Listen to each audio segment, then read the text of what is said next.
মা বাবাদের দোয়ায় জীবন বদলে দেয়, তাদের খেদমত করো।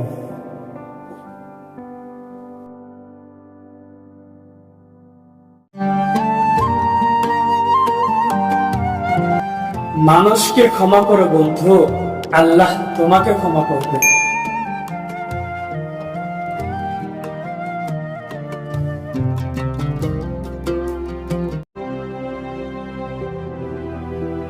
পারলে উত্তম কথা বল, নয়তো চুপ থাক।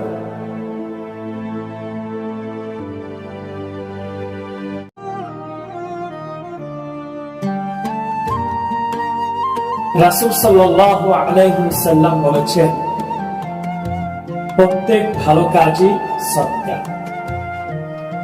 আর তোমার ভাইয়ের সামনে তোমার হাসি সদকা।